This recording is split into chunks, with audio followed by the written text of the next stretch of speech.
we're bringing you coming in from Pakistan. We'll go to that in a second, but right before that, let me show you on the left side of your screen, rallies taking place in Chile and in Lisbon. In Chile, on the left side, you can see thousands of people coming out in support of Palestinians who live in the Gaza Strip.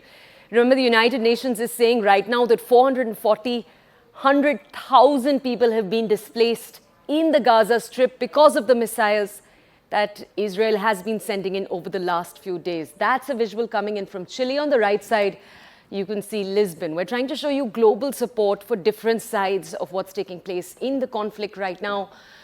A vigil taking place for victims of Israel. On the left side, this rally coming in from Pakistan. Thousands of people coming out in support. As we've told you already, the United Nations is pointing out that hundreds and thousands of people in Palestine have been displaced. The electricity, food and water has been cut off for them. And as of yesterday, there is no energy in the power plants in Palestine. As you can see over here, hundreds coming out in a rally in support in Pakistan. And on the right side of your screens, you can see this rally in New York. In fact, in New York, day before yesterday, you had thousands of supporters for Palestine and thousands of supporters for Israel actually clash in Times Square. Over here on the right side, you can see another such rally, also in New York, thousands coming out here in support of Israel. Parts of New York also have a huge Hasidic population that has come out in support, as can be expected. On the left side, once again, another side. So we've taken you to 3 different countries. Chile, we've then taken you to Pakistan, and now we're taking you here to Indonesia, where again, hundreds coming out in protest. This was a protest that I believe actually took place in front of the American embassy. Indonesians coming out, slamming Israel for what they're calling a historic occupation of Palestinian land.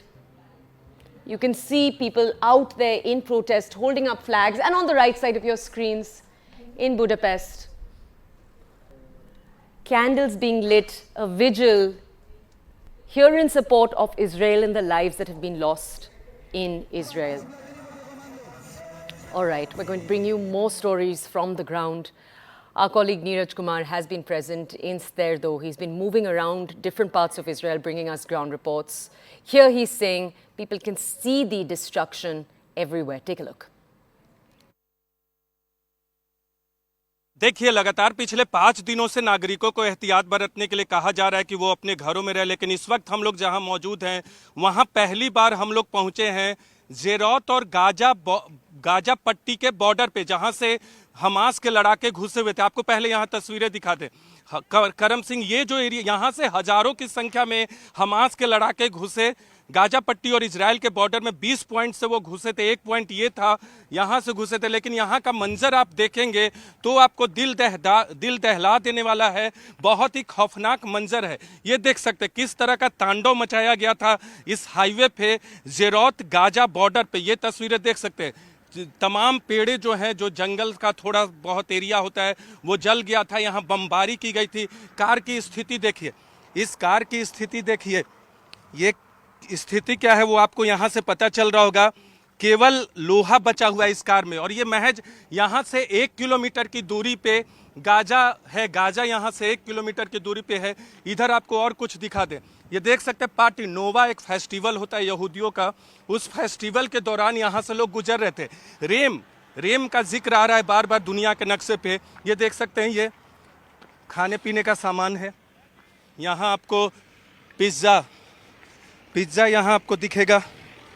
ये देख सकते हैं। ये इन तस्वीरों से आप समझ सकते हैं कि क्या तांडव मचाया था। आपको दिखाते हैं, एक बहुत खास तस्वीर आपको दिखा रहे हैं। यहाँ बुलेट के लगता है यहाँ सैकड़ों बुलेट, एक ये देखें, और आपको दिखा रहे हैं बड़ी संख्या में यहाँ सड़क पे बुलेट है। 2 ये देखिए, कुछ सामान आपको दिखेगा जो लोग यहाँ पार्टी मनाने आए थे, गुजर रहे थे। और आपको दिखाते हैं सड़कों पे बुलेट। यहाँ देखिए, ये देखिए करम 3 4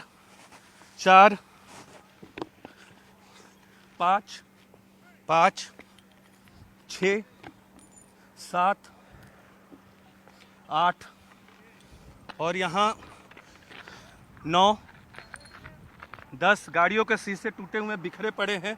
ये देखिए यहाँ, ये देखिए 10 के बाद गिनती यहाँ लगातार आपको 11, 12, 13, 14, 15, 16, 17, 18, 19, 20, 21, 22, 23 लगातार इस तरह से सड़क पे बुलेट बिखरा पड़ा है। और ये तस्वीर आपको जो दिखाई मैंने, किस तरह से कारों को जलाया गया है। बार बार इजराइल की तरफ से जो कहा जा रहा है कि ये नरसंहार किया गया और इसीलिए इजराइल ने युद्ध की घोषणा की है।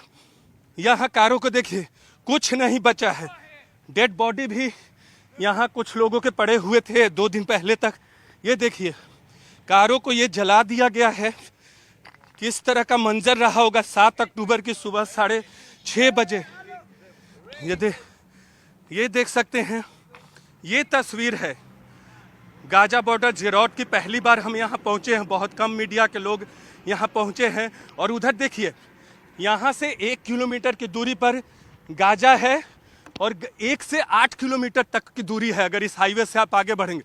जहाँ आपको धुआं दिख रहा है वो इजराइल बार बार मिसाइल से हमला कर रहा है और उसकी तस्वीरें आपको दिख रही हैं। और इसीलिए इजराइल बार बार ये कह रहा है कि गाजा बॉर्डर को सिक्योर कर लिया गया है, लेकिन एयर को अब तक, यानी आसमानी आफत अभी भी हमास की तरफ से है। एस्केलॉन की बात करें, दूसरे दक्षिणी शहरों की बात करें, जेरौत की बात करें, हमारे सामने एक मिसाइल गिरा था। तो इस तरह की तस्वीरें आपको गाजा पट्टी और इजराइल के बॉर्डर से देखने को मिल रही हैं। All right, this morning to bring us more context, my colleague Abhishek Jha joining us live from Tel Aviv, where it is still early in the morning. Abhishek, can you tell our audiences, yesterday, day before yesterday, we were learning from the Defense Ministry. They kept saying that a ground invasion is imminent in the Gaza Strip, that military had been moved in standby there. What is the strategy ahead? What are you learning from your sources?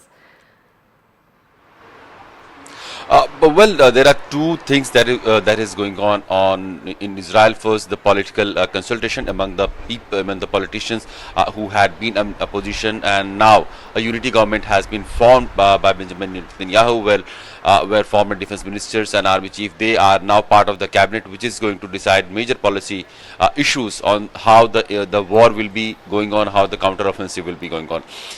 Entire Gaza Strip that has been almost restored in terms of defense by the Israeli forces. Now the breach that was done during the weekend, that has been completely restored. Israeli forces are also trying to mine the region so that there is no future incursion, or at least in the days to come. What is happening in the southern Israel could also escalate further if something happens from the northern Israel, that is from the Lebanon side. Yesterday evening it was reported that some of the drones or paragliders started flying from Lebanon to the northern Israel to attack or some kind of incursion to happen, but later on it was found that was not pretty much true. So the tension is very palpable on both sides of Israel.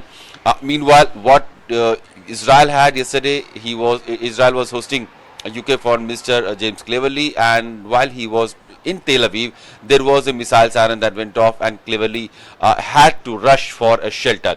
Today, Blinken, the Foreign Minister of USA, is also expected sometimes. So the international solidarity is something that is being expressed to Israeli government. The counter-offensive is something that is very much on the ground. Air strikes are bombing several locations that was expected to be military hideouts, militant hideouts of Hamas leaders, their families, their headquarters, their office, everything is being leveled down by Israeli airstrikes. The counteroffensive or the territorial war is something that Israelis have been not going all out because of the civilian casualty that it may bring in. There are 150 hostages, of many of them foreign nationals also, that are still very much under the captivity of Hamas, and they are in Gaza. So if the counter-offensive territorially starts from the Israeli side, these people or the civilians, their life could be in danger, and that is one of the reasons why probably that counter-offensive, major counter-offensive has not started.